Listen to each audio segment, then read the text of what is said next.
Hey everyone, before we get into today's conversation, I wanted to give you a quick disclaimer about it. Today we talked about changing the relationship that we have with food. And so I wanted to start by letting you know what we cover during this conversation and what we don't. This was explicitly not an episode about dieting or about nutrition or about weight loss. It was about changing our relationship with certain kinds of habit patterns that we've decided aren't working for us anymore. In this case, we're focusing on food related habit patterns and particularly forms of emotional eating. I think the overall tone of today's conversation is very supportive, but nonetheless, just to state the obvious here, if these are sensitive issues for you, feel free to skip today's conversation. We will be back next week with a different episode on a different topic, and if this one's just not for you, hey, maybe just give it a pass. So here's our conversation with Dr. Jud Brewer. Hello and welcome to Being Well. I'm Forrest Hanson. If you're new to the show, thanks for joining us today. And if you've listened before, welcome back. Today, we're exploring a topic that I have been assiduously avoiding for the better part of 6 years here: food habits, emotional eating, and how we can form a healthier relationship with food. I'm joined by two guests. First, as usual, clinical psychologist Rick Hanson. So, Dad, how are you doing today? I'm good and thoroughly psyched about this topic and, in particular, our guest. I am also really looking forward to it. One of the reasons that we've been kind of avoiding this, or really I've been avoiding this, is that I just think it's so hard to get the conversations about these issues right. And a lot of the conversations that you see out in the space are really more harmful than helpful in a lot of ways. But we're joined today by a former two-time, now three-time podcast guest. I think that's the record, who is truly one of the world's leading experts on habits, Dr. Jud Brewer. So Jud, how are you doing today? I'm good, and thanks for having me back. Yeah, so happy to be doing this with you. If you are not already familiar with Dr. Jud, he's a psychiatrist, the director of research and innovation at Brown University's Mindfulness Center, a professor in behavioral and social sciences at the School of Public Health and Psychiatry at the School of Medicine at Brown University, and a research affiliate at MIT. He's also the best-selling author of a number of books, including The Craving Mind, Unwinding Anxiety, and his most recent book that we're going to be talking about today, The Hunger Habit: Why We Eat When We're Not Hungry and How to Stop. Well, Jud, it's so great to be with you. A lot of levels. And one thing I'm struck by is that we had you on before, and we've talked about your previous work on addiction and anxiety. And you ran a smoking cessation program back in the early 2000s. Gosh, that's 20-ish years ago. And it had a surprising finding. What was that surprising finding, and how is that relevant to our topic today? Yeah, it's a great place to start. So this actually stemmed from some of my failure to help my patients in my clinic quit smoking, where, in medical school, I'd learned all the willpower ways and these 5 A's that I can never remember, ask, advise, assist, something. And I was trying to think of, what was I missing here?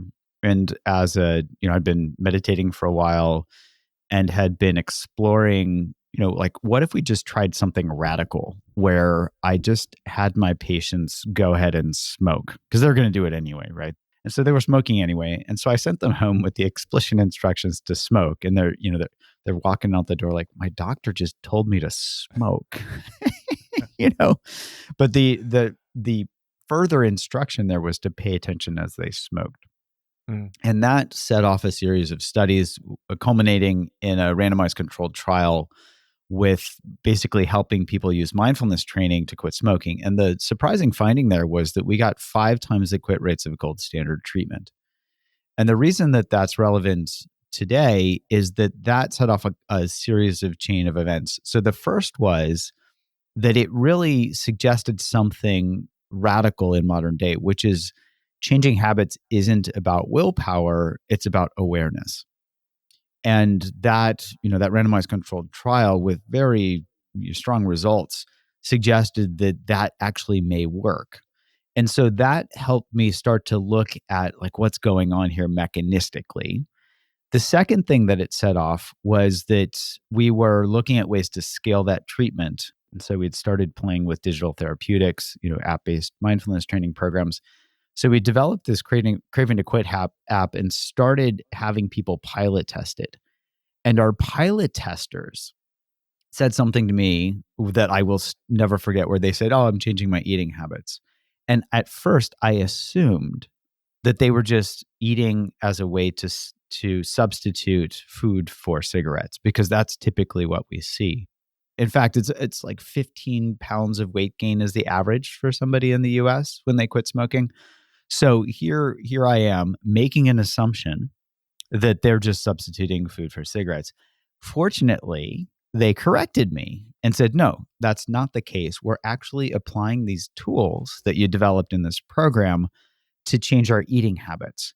And that was a huge aha moment for me, because I had never really looked at eating, looked at eating as a, more than helping my patients in my clinic, but hadn't looked at it as a research endeavor. So started looking at the mechanism there, saw a shared mechanism, and then just dove in as fast and as deep as I could to explore this, and then develop a program to see if we could actually apply the same methodology for eating.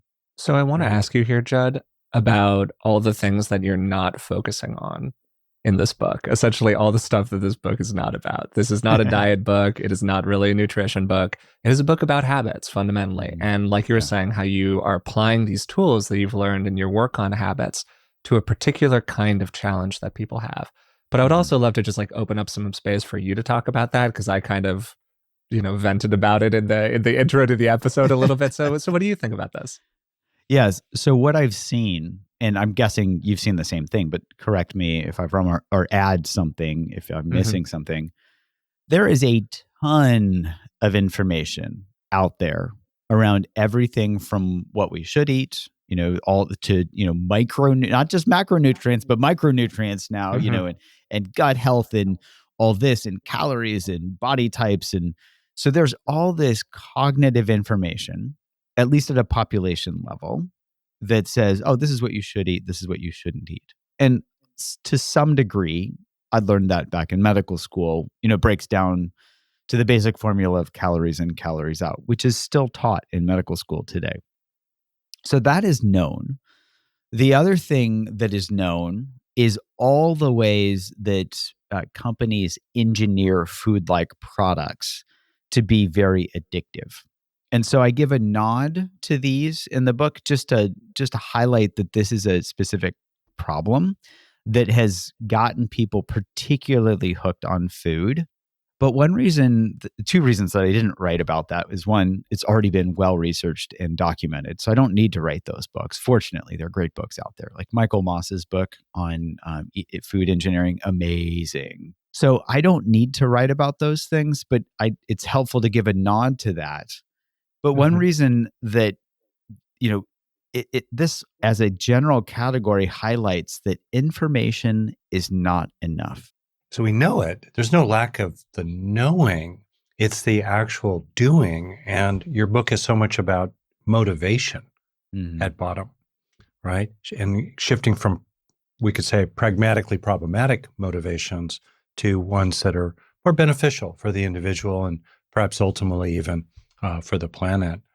So it's also clear that your book's not about a particular treatment for eating disorders like bulimia, anorexia, and so forth. And you're not going into, how to lose those 10 pounds that you're really working on. So what is the problem with diet? So we have this major industry, if you will, that's really focused on helping people lose those 10 pounds or 30 or more. They have all these technologies, they have all these approaches, billions of dollars involved. What's the problem? Just knowing information doesn't change behavior. And so certainly knowledge can be helpful, like understanding a concept, but wisdom doesn't develop from knowledge. You need that critical intermediate step of experience. Without a direct experience, we're not going to change behavior. And so everybody's so focused in their head. And actually, this is a great business model for all these diet programs, because they can say, "Oh, well, the formula is correct. You didn't follow the formula. You should sign up for another year." So it's good for business. It's just not good for the individual, because it doesn't lead to lasting change. And on top of it, it fosters something that I think we've all seen way too much of, which is guilt and shame. So people feel guilty that they can't follow the particular diet, whatever the diet du jour is. And then they feel ashamed of themselves and feel like there's something wrong with them. And so one thing I just want to highlight loud and clear is that, enough with this, there's something wrong with me. Let's let go of those old stories and usher in the truth, which is this is just our brain that's trying to help us survive. In modern day, people have been able to kind of miswire some of our key, survival mechanisms to get us addicted or, get us in habitual eating modes because food is readily available and it's, comforting in many ways. And so what we can do is just rewire the brain in a way that is actually based on, basic neuroscience principles. And, my lab has studied this now for years, and we've got pretty good results suggesting that indeed is the case. I'll say two things. One is it's simple, but not necessarily easy. And the key here is trusting or relearning to trust the feeling body rather than the thinking brain.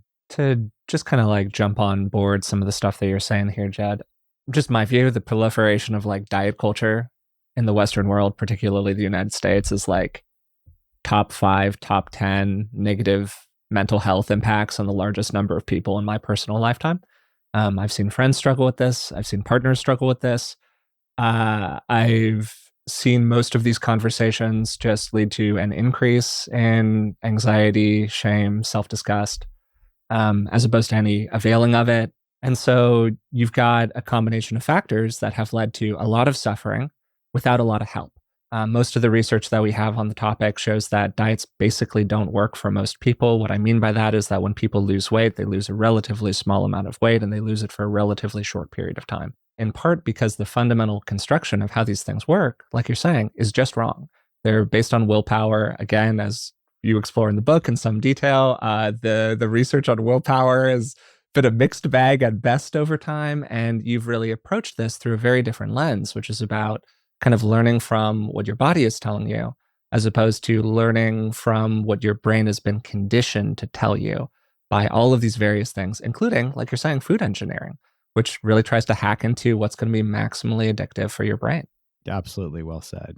Well, thank you. And I would love to ask you a little bit about that willpower element of it, like how, a lot of traditional approaches here are about just don't do it. It's very the inverse of Nike. And like, what have you found about that? And like, what are the problems with willpower? Yeah. Well, and this is just summarizing quite a bit of literature that, like you're saying, is mixed at best. There was a whole, let's call it genre of research for a while called ego depletion research, where folks were taking this common sense idea that, we can resist temptation early in the day and then we can't resist it later in the day, and therefore it must be because our ego is depleted. And there have been literally hundreds of studies done on this, and there was recently a meta-analysis that basically came out equivocal, saying about half the studies suggested that it might be true and about half said that it might not be. And when you look at that number of studies and where you're getting equivocal research, it suggests that it's actually a coin toss, that by chance somebody could say yes and by chance somebody could say no, because this is more of a self-report. And if the science is suggesting that it's equivocal at best with all these numbers of studies, at some point, the game is over. If you look at it from a neuroscience perspective, so not a psychology, but a neuroscience perspective, the neuroscientists aren't even including willpower in the conversation, which is kind of interesting. And so as a neuroscientist, I want to know what is in the conversation.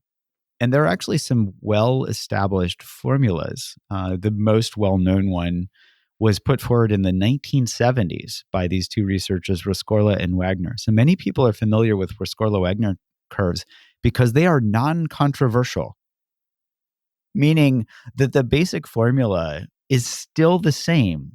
If you look at animal studies, if you look at human studies, they're not equivocal. They're showing pretty much the same results. And if you look at those, they highlight, it's actually a pretty simple formula. They highlight that we basically develop the reward value of a certain behavior.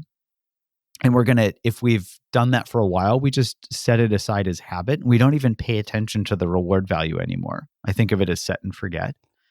And that's actually a very helpful survival mechanism because it helps us do two things. One, it helps us not have to relearn everything that we did every day.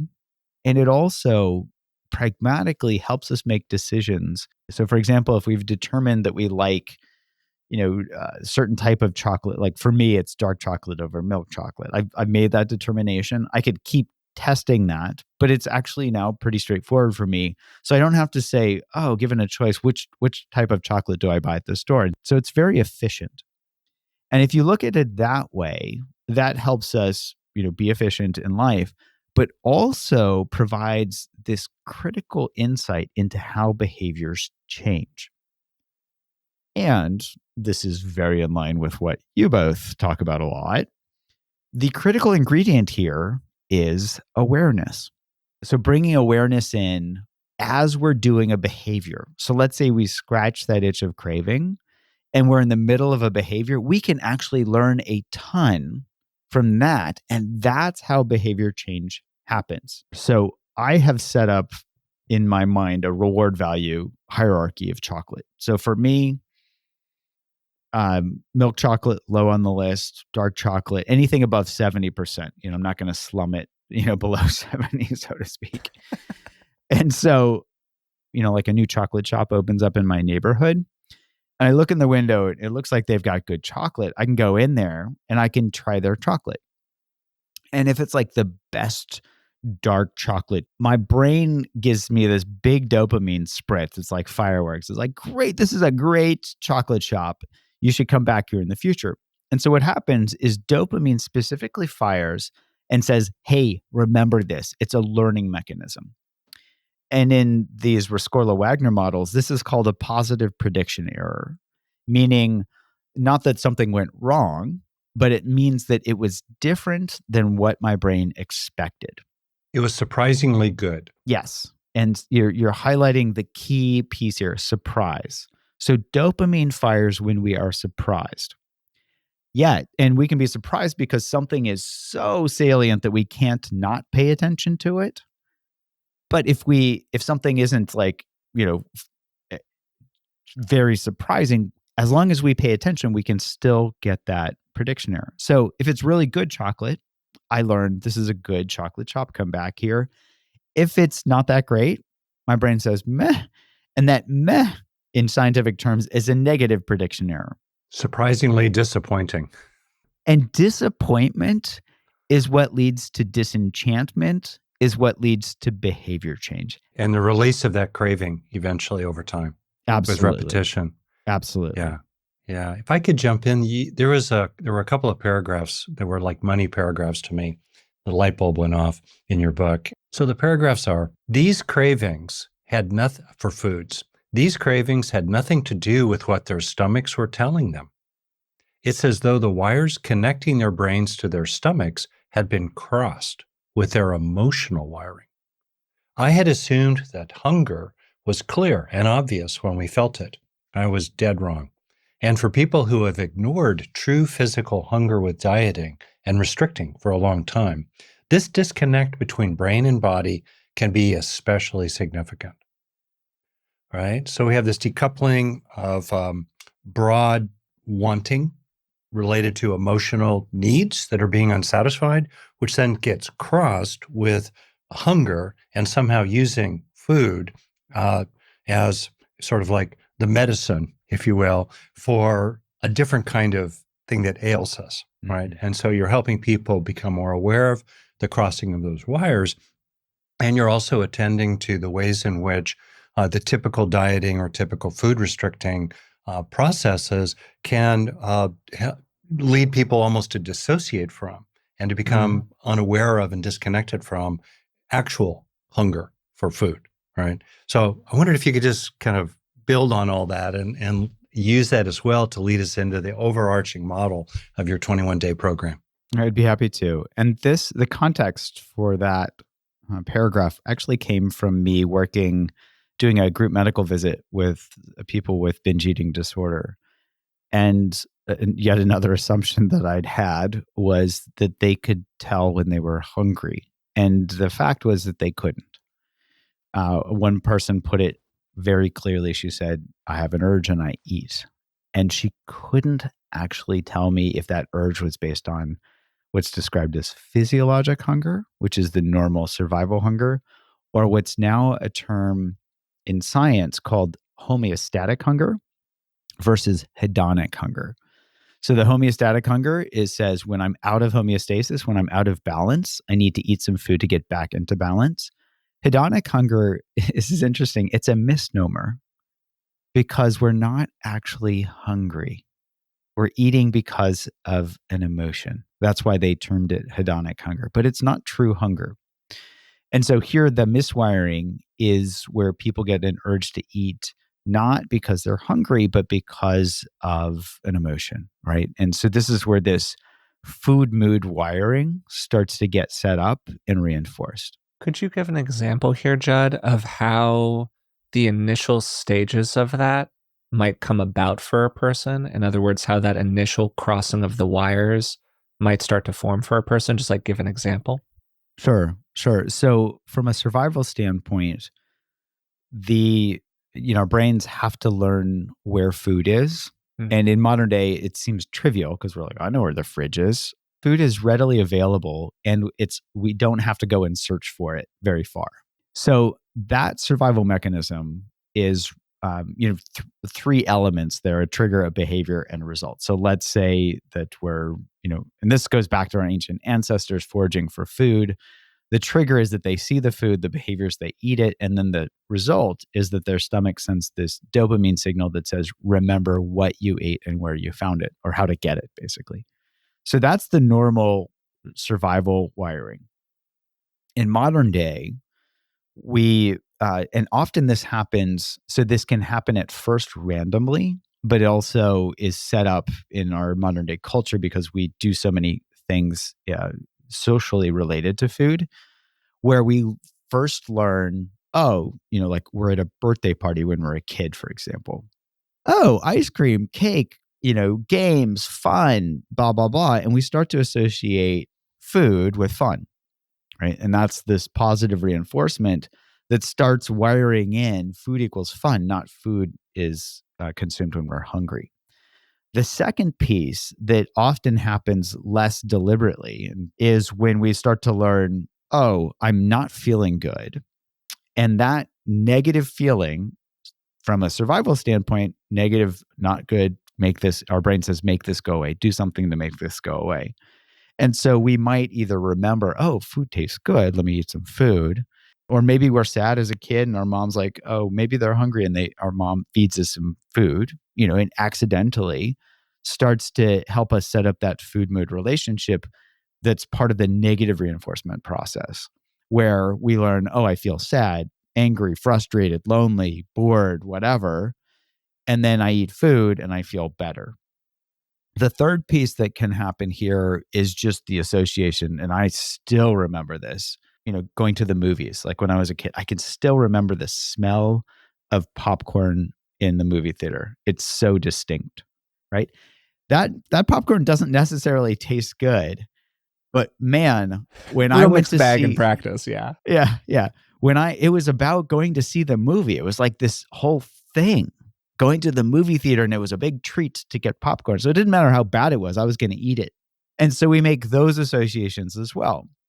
So, fast forward, no, it doesn't matter how many years, because these can get set up pretty quickly. We start to learn, celebration, eat some food.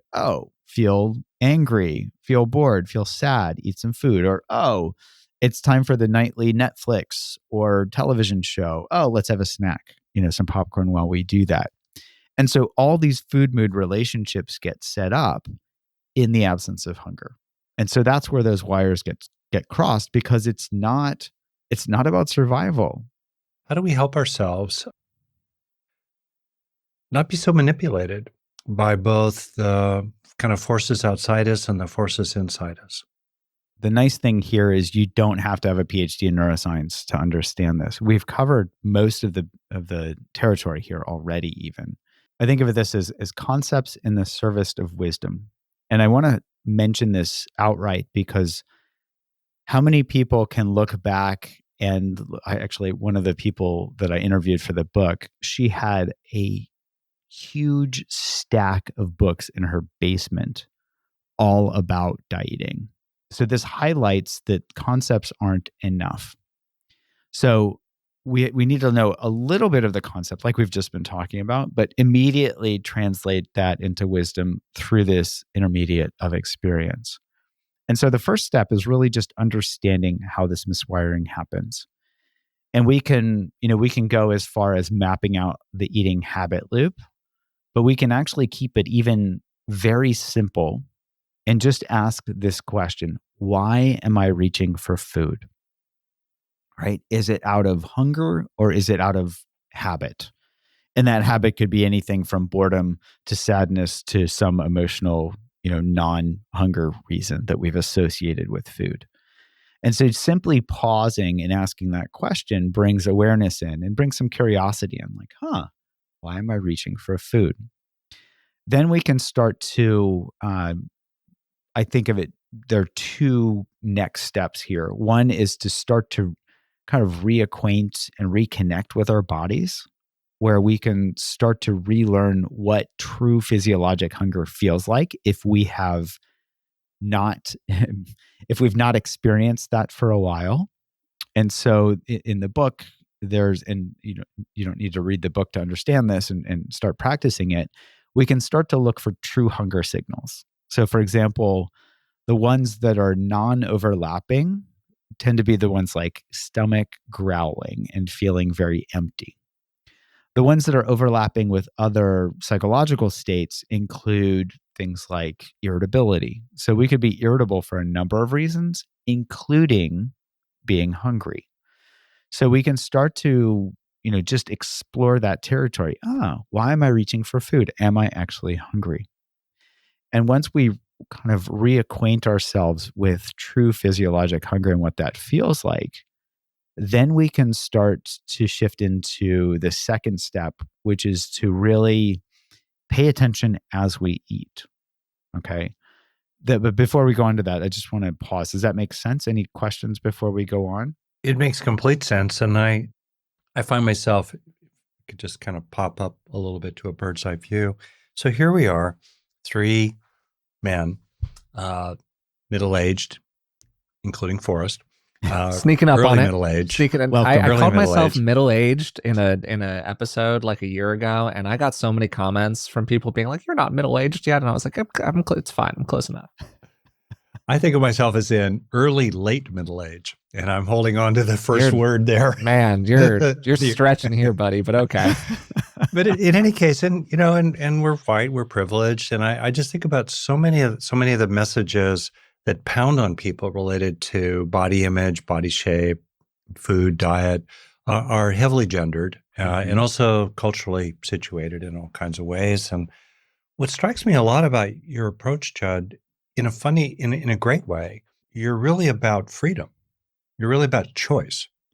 And somehow it reminds me of this personal growth workshop I took in my wild and crazy 20s called Freedom Eating, where for 16 weeks we would do some bizarre thing related to food and was basically about disrupting our relationship to food and through bringing tremendous amount of awareness into what we were doing and why, and what was actually enjoyable, what was not really, promotive of well-being and so forth. So freedom, that's what we're really trying to bring in. And so I just kind of wonder maybe if it's appropriate to tap the brakes just a smidge for a second here and pop up to this higher level of recognizing the ways in which this topic is culturally embedded. Mm-hmm. And I wonder about your reflections about that and how your approach in a way is almost like a kind of a radical orthogonality to the dominant food culture in which you're just coming in from this different approach that's fundamentally about freedom from craving. Yes. So fundamentally, it is orthogonal, but orthogonal doesn't mean that it sidesteps the issues. And so I'm glad you bring these up because I think it's very important to acknowledge them. And I'll be the first person to say that, when it comes to social determinants of health, whether it's cultural or whether it's, privilege or food deserts or all these different determinants that are critical in how we learn to relate to food and how we continue to relate to food. There are many experts out there, and I am not one of them. So I briefly mentioned that these are important in the book, but there have been plenty of people that have written books and scientific papers about how to address these. And I just want to take a moment to highlight how it is really important that we all advocate for policy change at a governmental level to help change the regulations to really support the social determinants, because that's going to be a critical piece that's going to help us all become happier and healthier at a societal level. The food industry is very well resourced, and people who are affected by the food industry are not very well resourced when it comes to lobbying Congress. And so it's been pretty clear that the food lobby has a heavy influence on all of our health. And if you just look at the trends, they're not moving in the right direction, despite knowing more about what the problem is. One of the things in the book that kind of speaks to this and speaks to the freedom point that Rick was talking about that I really appreciated was you had, I think it was an example of a person in the book who had a habitual eating pattern related to carrots, if I'm remembering this correctly. And, as a reader, you go like, that's a first world problem right there. A habitual eating problem related to carrots. Like, what are we doing here? But at the same time, it really, really highlights that the problem that you're working with is the nature of the habit and the nature of the, as you said, I think the word that you used is they were pounding carrots. It's the pounding that's the problem. It's that habitual craving behavior around whatever it is that, is that person's particular shtick for whatever reason. And what we really want to develop is more freedom of choice in whatever it is that we're doing. Like if we're enjoying something and it's great and it's what you want to be doing in that moment, it's your body. You make your own choices about things. But you want to be at choice inside of this process. And that's the kind of meta commentary that you're doing with the book and with a lot of the way that it's structured inside of the program itself, which is heavily focused on developing an awareness of what's going on. And then, as you were saying a second ago, like really reprogramming the reward value of these various things. And I think that this might be a good time to mention the raisin practice from, I think it's MBSR. Yes. So there are these jokes around, a lot of people that have had access to, meditation retreats, for example, have tended to be, upper middle class. And you've probably heard the joke. It's the upper middle way, kind of this play on the Buddhist, the middle way, and highlighting how, people who are single parents who are working multiple jobs, taking care of, kids, they don't necessarily have the privilege to be able to go on a week-long meditation retreat or even take an MBSR program, for example, that is, set up as multiple hours a week and then an all-day retreat, and to which their bosses say, you can do that and you'll get fired, that type of thing. So this raisin exercise comes about in the first day of these MBSR programs as a way to introduce people basically to paying attention to something that they tend not to pay attention to. And so, the idea, and many people, anybody that's gone through an MBSR program can relate to this. It's like you have people pull out this raisin and imagine you've never seen it before and look at it and, look at the little wrinkles and listen to it and see if it makes a sound and smell it and do all these things where we're spending, depending on how much the teacher draws this out, you could spend 20 minutes, instead of navel gazing, you could raisin gaze, and then you finally eat it. And the idea is just to show how habitual eating is, right? And that's that we all have to eat. So it's a nice entree into paying attention to something that we normally don't pay attention to. And so I jokingly call it the raisin ritual, because, it becomes reified. It's like, oh, have you gone through, the raisin exercise, and there are, plenty of jokes about it, when people that have gone through the program. And one thing I wanted to highlight with that is that certainly we could spend 20 minutes, staring and then eating a raisin, but we could also notice what the purpose of that exercise is, which is to simply learn to pay attention where we haven't been paying attention. And so there's become these kind of these memes or kind of misnomers around mindful eating, is that you have to eat slowly, right? And one thing I want to highlight is that, as long as we're paying attention, if we don't have the opportunity to eat slowly, then we can still learn just about everything that we need to know. The key is to be breaking that autopilot and truly, observing as we're eating. Jud, would it work to kind of walk through an extended example concretely? We could use something you've mentioned for yourself, potato chips, Doritos, let's say. And I want to emphasize the framing here, which is wonderful throughout your whole work. It's the opposite of shaming. You're at the other end of the universe from any kind of shaming, any kind of criticality. You're centrally situated in basically pragmatism. What helps, what hurts, what's good for you.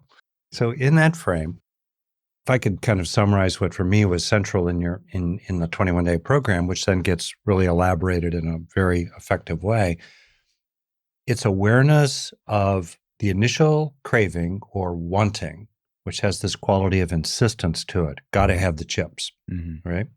Awareness of that.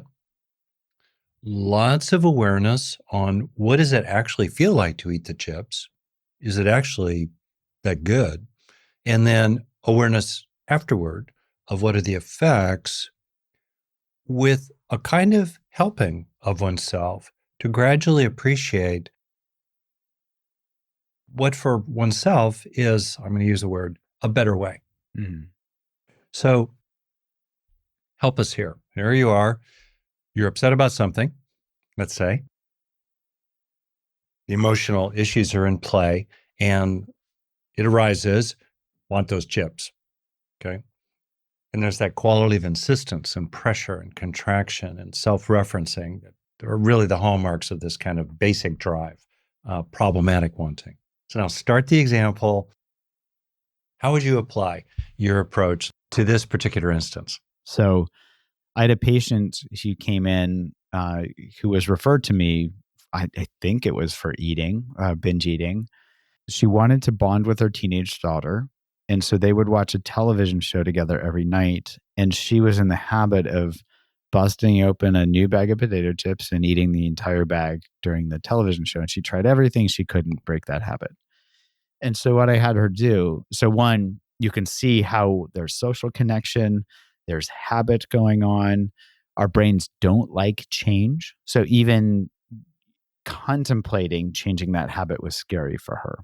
And so I just want to highlight that, because for anybody that is contemplating change, it's helpful to remember that our brains are wired to look at change as, is this dangerous or is this different? And so asking that simple question, oh, is this dangerous or is this just different, helps us shift from like, oh no, to, oh, okay, this is different. It's probably not dangerous. If I don't eat a whole bag of potato chips, I'll probably still survive the night. So just knowing that that's how our brains are wired can be helpful as a starting point. And so what I had her do was I said, okay, bust open the bag,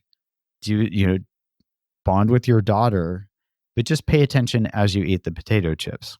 And then see how many potato chips are enough before your body says, okay, that's, I'm finished. I've had enough. And the way I describe this in the book is I call this the pleasure plateau. The idea there is that our body's going to tell us everything that we need to know about when we've had enough. And especially if we're not hungry, that pleasure plateau is reached pretty quickly because our brain's like, okay, I've scratched that itch. I've had enough. And we don't go over that cliff of overindulgence. So I had this person do the simple experiment, basically pay attention as you eat, don't change any other variable. She comes back and I was blown away because she goes, hey, doc, guess how many potato chips I ate? And I don't think this is in the book, so you guys might not know. Can you guess? I mean, did she just keep going? That might have been me. I might have just kept going. So I'm just thinking for myself here. It was 2. Oh, 2 really? potato chips. Yeah. Wow. And the key, I didn't ask her what type of potato chips they were, but some of them are so salty. I was wondering about the salt. Yeah. That I can't possibly eat if I'm paying attention. It's like 5 and my body's like, dude, salt quotient for the month. But okay, it's quite extraordinary that she has this huge habit. Mm-hmm. It's socially conditioned. There's so much repetition in it. You bring a mindfulness, an awareness essentially into it to tune in. So first, she must have also had the capacity to recognize satiation, physiological enoughness in her own body. So that's remarkable. And second, just that recognition alone, for her at least, was enough to override all the other habit momentum. Mm-hmm. Is that unusual? I mean, wow. So I would say 2 potato chips is a little unusual, but as a scientist, I wanted to see if this is true. Well, I want to highlight those 2 capabilities that she had. She had to be able to have tuned into enoughness in her physiology. And second, that awareness of enoughness in her physiology must have enabled her to just hit a circuit breaker that disrupted the rest of the habit process. So 2 capabilities that are, of course, trainable and are focused on in your program. Yes, trainable. And we all have those as long as we can kind of dust them off and start paying attention to them again. Yeah, and value them. Yes. And the nice thing is the value is already there because our body is telling us, hey, this is not good for survival.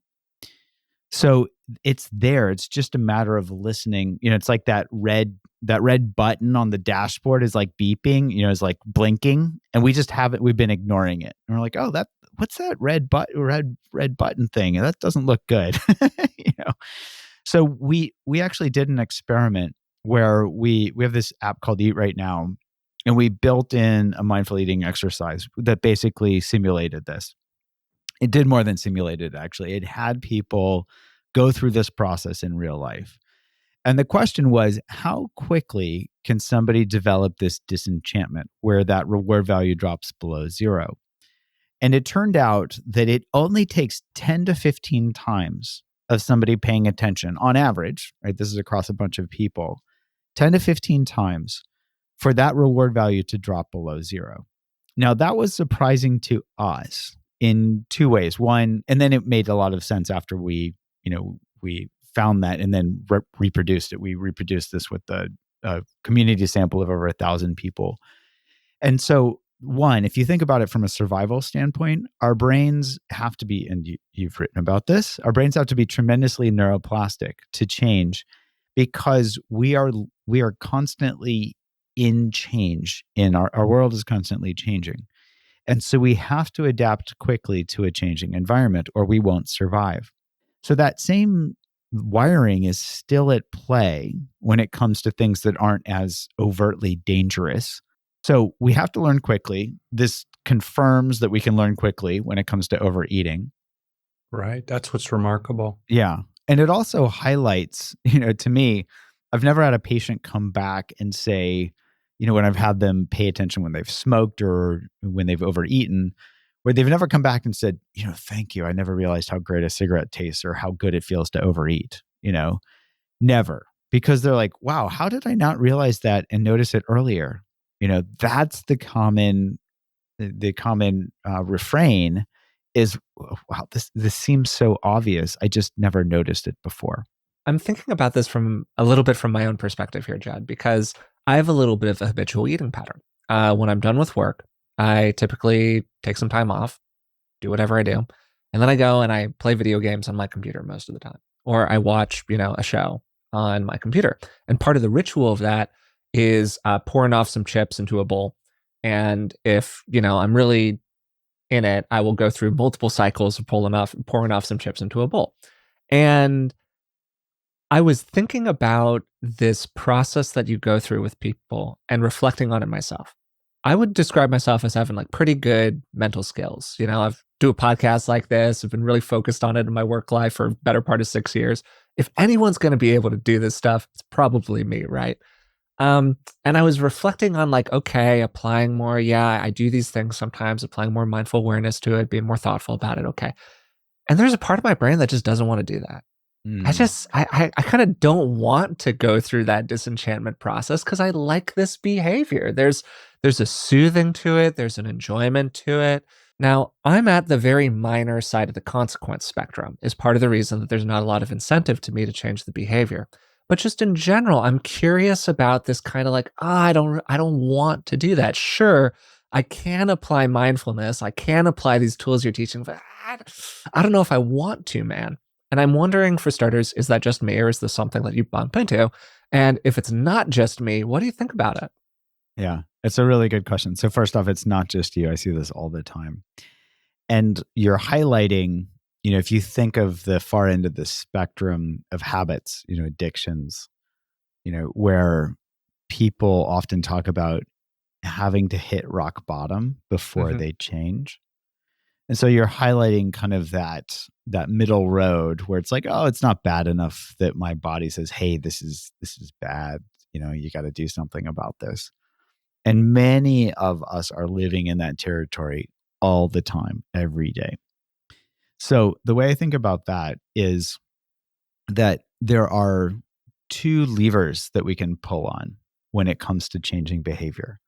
One is focusing in on how unrewarding the current habit is, right? And that helps us become disenchanted with it simply by paying attention.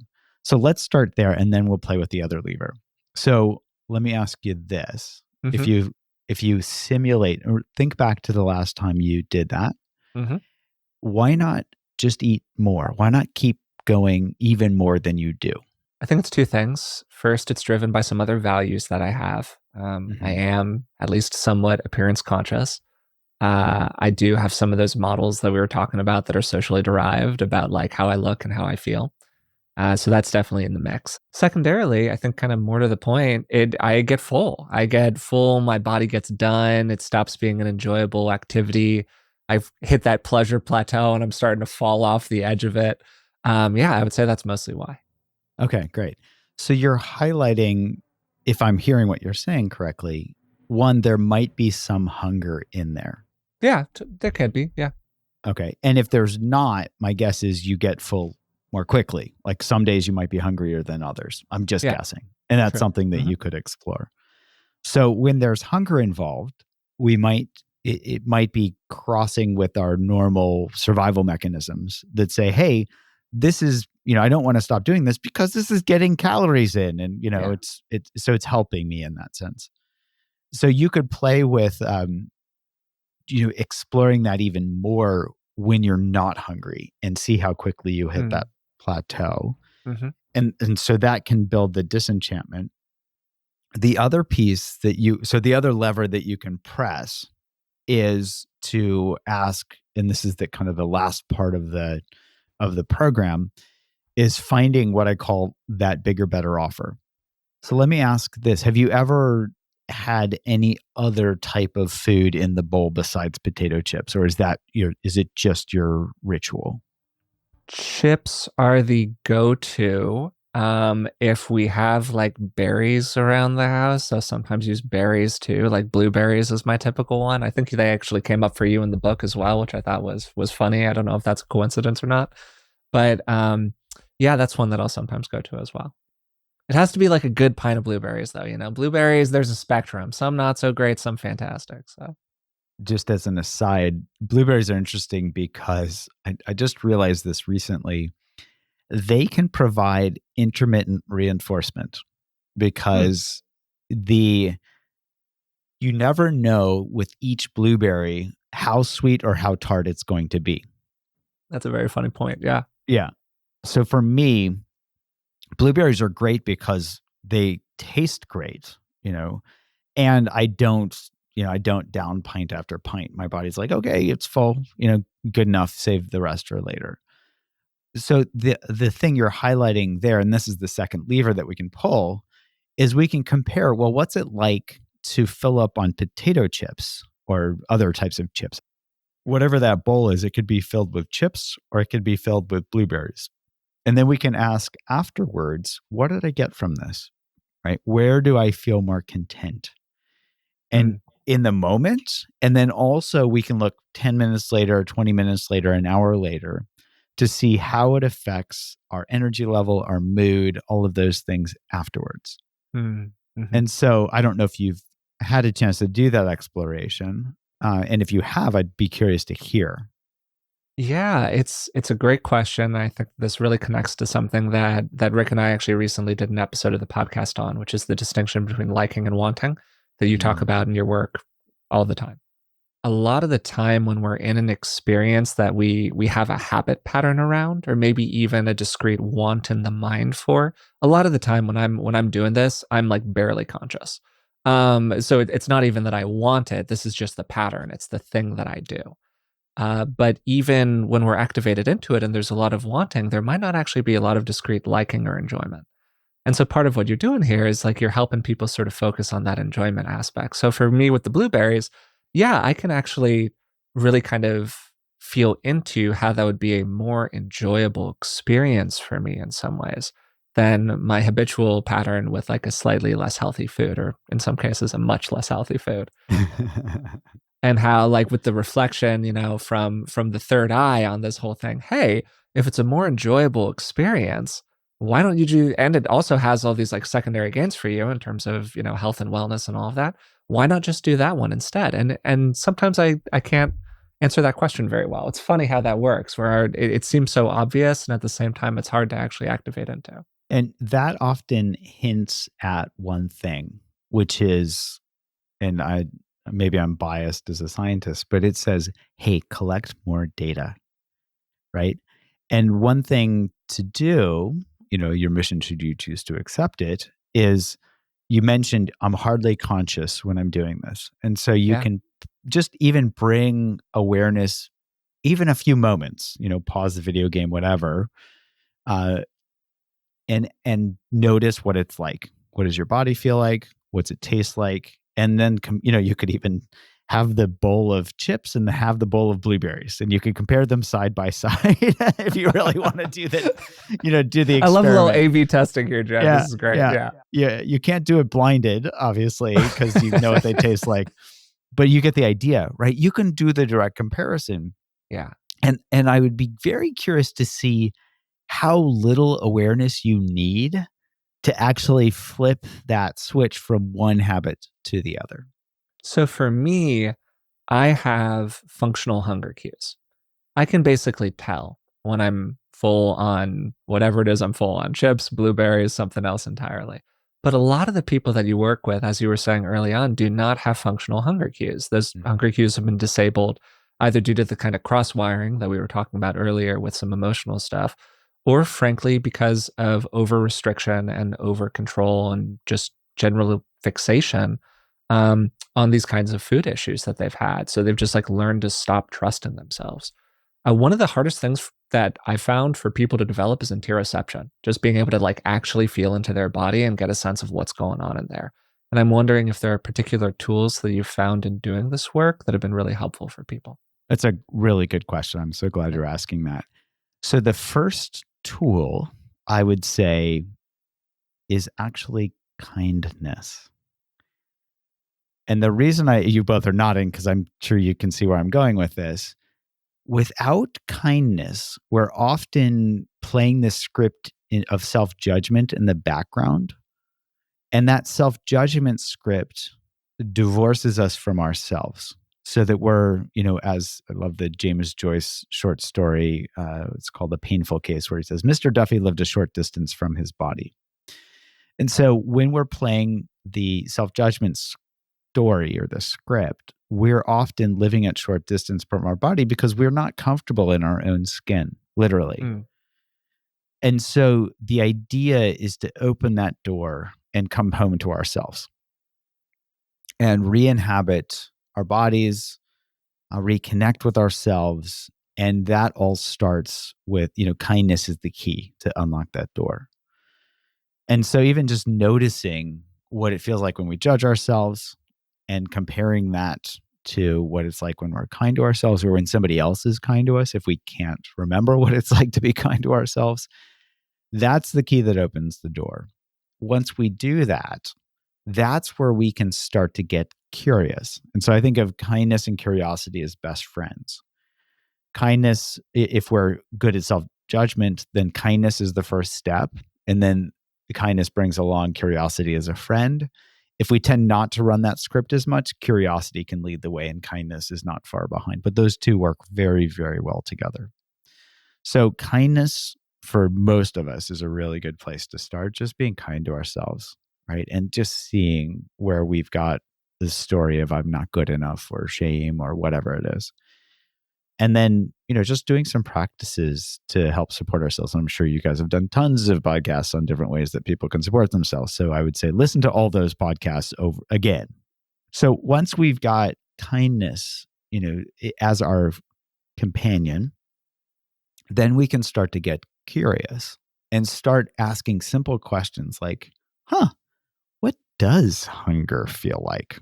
Right. And we can even do some experiments where we're like, well, okay, I haven't eaten in a little while. Let me check in with my body and see if I'm hungry. Okay, let's go a little bit longer.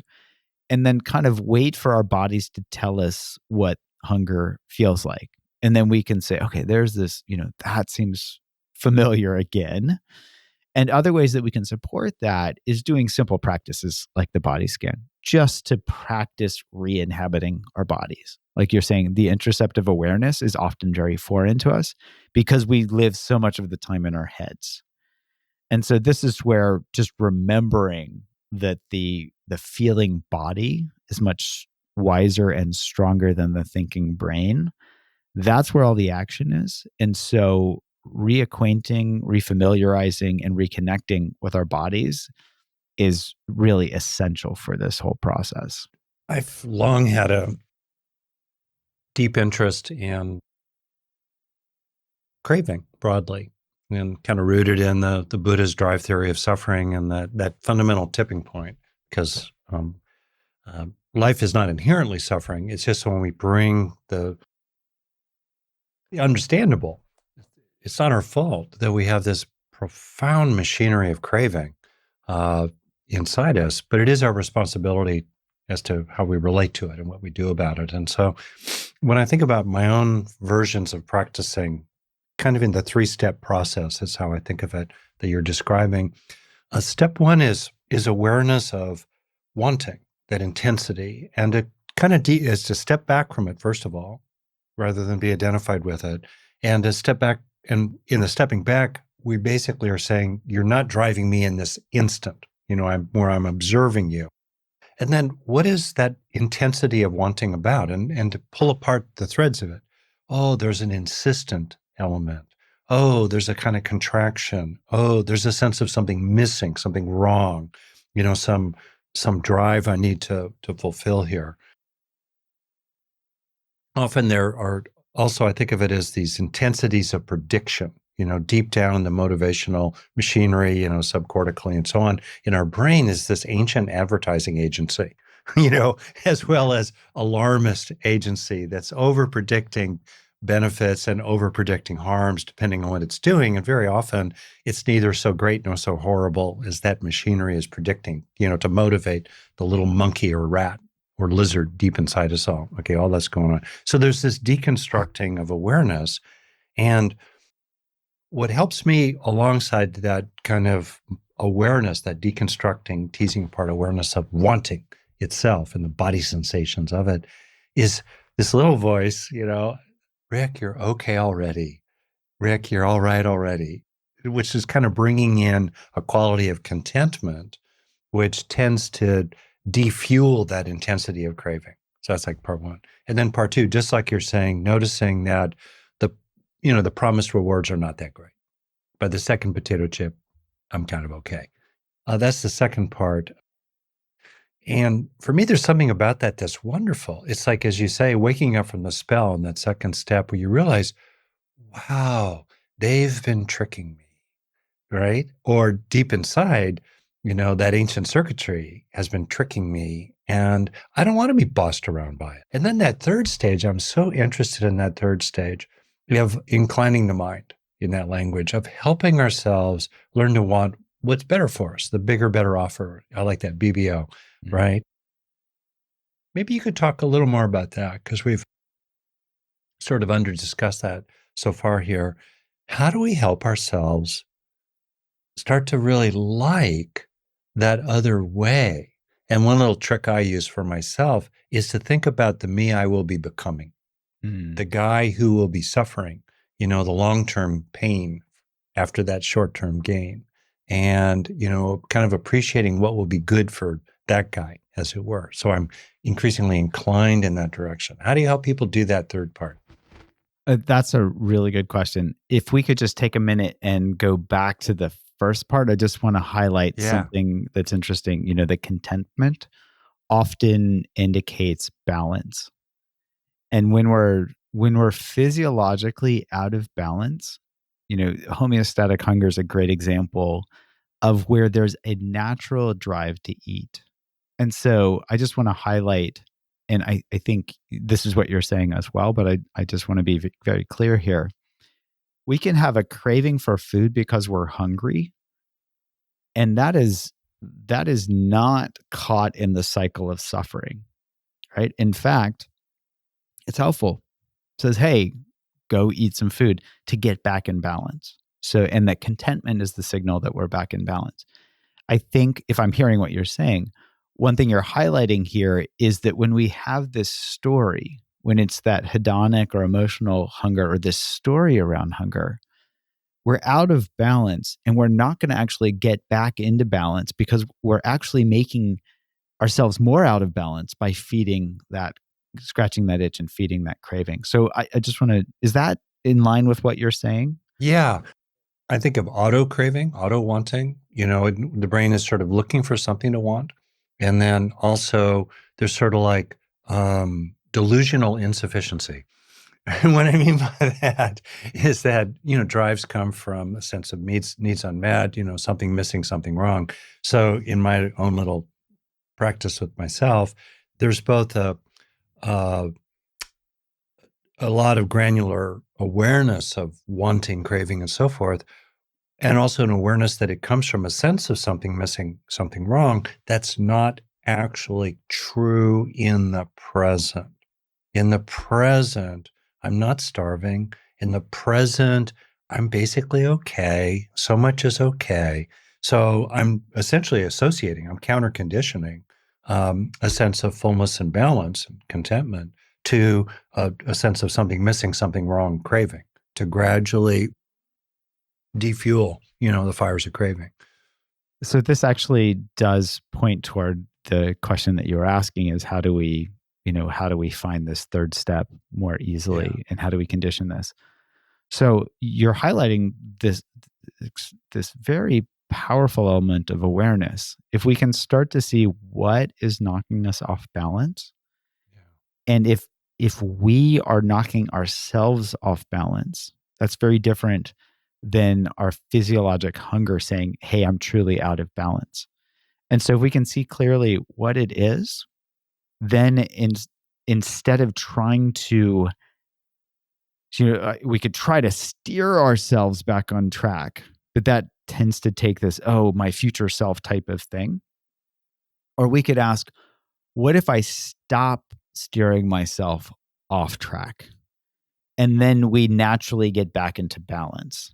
And so here, I'm thinking about if we're eating because of an emotion, right? If it's a hedonic hunger, then we can ask ourselves, one, what does eating my mood actually get me? Where we become disenchanted with it. We've talked about that. So that can help us become less excited about continuing to steer ourselves off track. But on top of that, we can ask the simple question, what do I actually need? What do I actually need? And in that way, we don't have to even look at our future self, because it's hard to look into the future, right? There's this whole delay discounting science showing that the farther we look out into the future, the harder it is to actually aim toward those goals, because our brain says, I don't know if I'm going to be alive then, but I'm alive right now. So I'm going to take this immediate reward over something possible in the future. So it's really hard for us to incline ourselves cognitively toward a future reward. That's just how our brains are set up. So knowing that, we can say, okay, forget about the future stuff because it's just not that powerful. Let's look at the immediate stuff. And we can ask, okay, what do I need? And what's it like to meet a need as compared to feed a want? Which one feels better right now? Concrete example, right? Let's say that we're lonely or we're bored and we eat the chips or the whatever the comfort food is. We can ask ourselves, feeding that want, what did I get from that? Versus if I actually meet this need in a way that truly meets it, which one is more rewarding? And I'll hand that to you all. Like, how does that, do that simulation and see if that actually, does that get at the question that you're asking? As per the usual, there's just like so much here that we could talk about and keep going with and keep exploring. I really appreciate that you're making this very immediate, Jud. Over time, I've gotten better at inclining toward that kind of future self ideology, the person that I will become, the person I'm living into. Dad, I know that that's like very rich for you and your experience. Even frankly, as somebody who's in their 70s, you're still very into the person that you're becoming, which I think is like, a real testament to you in some ways and like a very beautiful part of your personality. And also, man, the immediacy of all of this is so real. And so the more and more that like, as you're going through this process, if you are somebody who struggles with these kinds of issues, who struggles with these habitual patterns, whatever they're related to, including possibly food, being able to find bigger, better offers that are in the here and now, I think is just a huge part of the process. Whether those are emotional, bigger, better offers, or they're behavioral or even like physical, bigger, better offers, whatever it is that does it for you, that's just such a huge part of the process. And it's really okay. Like, it's okay to do something else that maybe you think of as like, oh, is this am I getting myself into some other bad habit here? It's like, oh, you can kind of run the internal calculus on that a little bit and be like, for me, for example, if it helps me to like play a different game or something, great, go do that. It's all right. You're working inside of one habitual structure, and that's not always the easiest thing in the world. Do you think that's a fair way to put part of what you're saying here, Jud? Absolutely. And I love giving ourselves leeway to experiment because we can learn from everything that we do. And so we can say, oh, let me try this. And we can see what happens. We can see how it plays out. We can collect the data and say, oh, that didn't work so well. What can I learn from this? And so we can learn as long as we are open to learning. And so life becomes this journey of discovery as compared to, some list of things that we have to try to follow that we will invariably, falter with because it's somebody telling us what to do. Well, Jud, thanks so much for doing this. This is great. And if I could, I just want to note a postscript, as it were. Yeah, this thing about affective forecasting and our sense of kindness, even duty to our future self, as it were. And what I notice for at least myself, if I imagine doing something today that will hurt Forrest tomorrow or help Forrest tomorrow, I'm highly motivated to do that thing today or avoid the thing today, for his welfare. It's just very straightforward. It's salient. It's immediate. Mm-hmm. It's strong, actually. Like, don't mess up, it's there, or do the right thing. But on the other hand, that future Rick, that guy hopefully is going to be here in 24 hours, meh. Like what? What is that? What's up with that? So easy for us to be fairly easily motivated, often toward, those we care about and their welfare and what would be best for them, net, including in ways that have some cost to us in the present. Mm-hmm. and yet not have that be so motivationally salient and influential for us when it's applied to the one we will be, even though we will most inhabit the one we will be more than we'll inhabit the life of the other person. The mind should be the other person. And we have the greatest influence, therefore the greatest moral responsibility, right, to the one we will be. Yeah. What a great question. I think this can be a ... to be continued. Because I don't have a pithy answer to that. Yeah. I think some of it relates to how we discount ourselves. And we, often in just even subconsciously where, we think, oh, I'm going to be here tomorrow. I'm going to be here tomorrow. And so we may not be as salient to ourselves as our loved ones. And we're also kind of creating this, this duality where we're not looking at ourselves as part of the picture as much as looking at others as an important part of the picture. And so, weighting ourselves in terms of what is more important, where, you might weight Forrest more than yourself. And so certainly there can be some, even some biological drives for that, for sure. And there can also be, we can be exploring, well, my future self might actually be just as important to help Forrest, as my current self. So what, or making this decision now.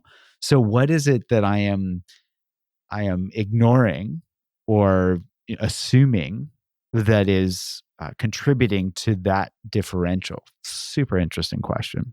Oh, yeah. It's so interesting, isn't it? Even given the degree to which self-referencing is so intensively developed in us, and yet still, when it comes to motivation for the welfare of a future being, other beings typically are much more salient to us than our own welfare. So for me, the takeaway pragmatically is to do operant conditioning a lot about how I want to incline my mind by really kind of marinating in the sense of how good it will be for that future Rick, later in the evening or tomorrow to have, conducted myself in some ways that are better for me and so on, so that I really start to associate that bigger, better offer highly, to what I can do in the present.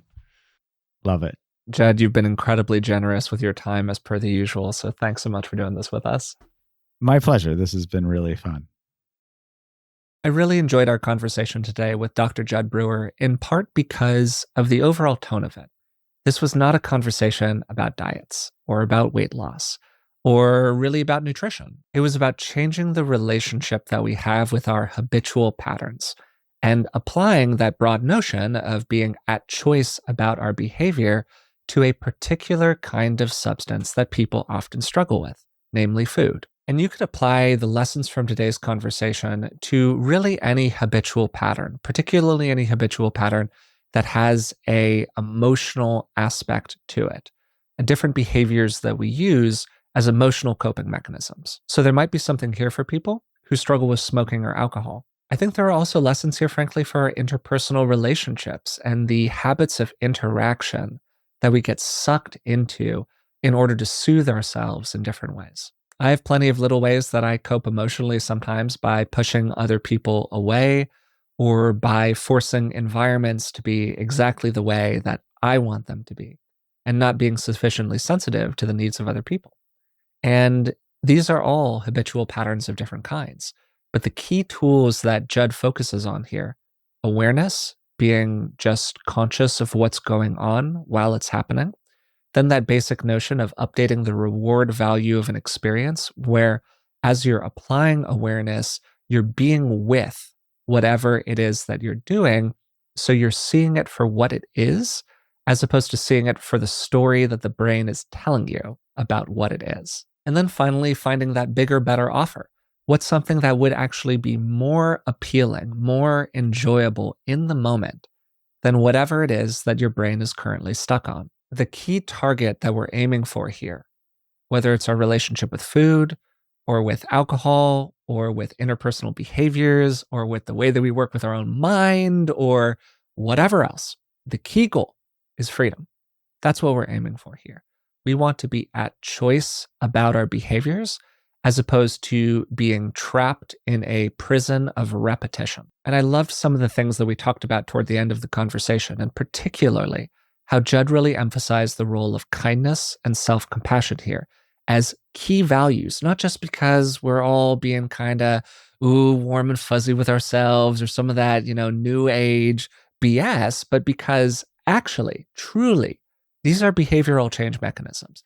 They feel good. They support you in building new and more useful habits. And then alongside that, how guilt and shame and issues around self-worth are huge impediments in this process. How when we have that judgmental voice inside of ourselves, it takes us away from the active participation with our body, from the active participation with our ongoing moment-to-moment experience. That is the key intervention here that he highlights, that helps us update the reward value of behaviors so that we can actually see how these habitual patterns are not benefiting us in the way that we want them to. We laid the foundation for this early in the conversation by talking about diets and willpower and many of just the misunderstandings that people have and the mistakes that they make, frankly, when having these kinds of conversations about food-related issues. For many people, the advice is follow this diet and apply your willpower. The problem here is that our behavior is based on systems of reward that are set up in the brain, not based on our ability to apply willpower over a long period of time. But diets typically focus on the willpower side of the spectrum rather than the reward value manipulation side of the spectrum. And that's just the wrong way to do it. Studies on willpower have found, and this is quoting from Jud's book, people who exerted more self-control were not actually more successful in accomplishing their goals. The more effort they put in, the more depleted and exhausted they felt. What we resist persists. And as that resistance energy just builds up and builds up and builds up inside of ourselves, it eventually becomes overwhelming. And there's something actually in addiction psychiatry that's called the abstinence violation effect. And this is just an observed feature where when people fall off the wagon finally because they just can't apply willpower anymore, they don't just fall off the wagon a little bit, they fall off the wagon totally and completely. And then diets and other forms of highly restricted approaches to eating tend to actually make matters worse by separating people from their natural feelings, from the natural hunger cues that they have inside of their own body. And chronic dieting can actually create and later trigger eating disorders for at-risk individuals. A key part of this is understanding that for many people with disordered eating, they have lost touch with their natural hunger cues. And the cue to eat has just become craving of any kind. But our hunger cravings and our emotional cravings, these are problems that have different kinds of actual solutions. We solve a hunger issue by eating, but we can't solve an emotional issue by eating food. So what is Jud doing that's different from the typical restrictive willpower-driven model? Well, first he starts with people's actual problem here, which is often that they don't have a good feel for their own natural hunger cues. We talked in some detail about how we can improve interoception and get back in touch with those natural hunger cues, including by paying attention to ourselves as we move through the day, operating with more kindness and self-compassion, and maybe even applying basic mindfulness techniques like a body scan meditation. So then we get to the really practical stuff. How do we actually change a habit loop? And the key way to do it is by creating what's called a prediction error. Really notice, is this enjoyable? Is this not enjoyable? When does it stop being enjoyable? How long is it enjoyable for? After I do the thing, how do I feel? A lot of the time we can feel like we're basically sleepwalking through life. And this was my example with the chips in the bowl, where when I'm, watching a movie or a TV show or playing some video games at the end of the day, it becomes a sleepwalking behavior. Again, I'm not at choice. And by bringing this awareness to it, I can start to notice, when am I actually full? When am I content? When am I done here? What else would be more enjoyable for me, actually authentically, than the behavior that I'm habitually doing right now? And going through that process, developing some awareness of our interior, getting back in touch with what the body is telling us, having a granular noticing of the moment-to-moment enjoyment or not enjoyment that's associated with a given activity, just that alone is often enough to really help people here. And then alongside that, we build up that bigger, better offer, that thing that would actually be more enjoyable than whatever the habitual pattern is.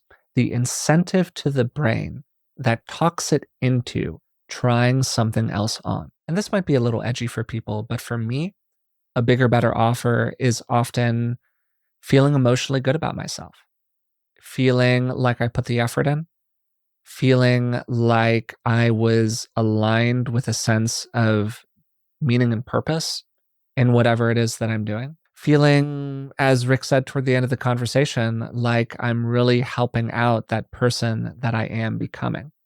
Those emotional feelings are often a bigger, better offer for us.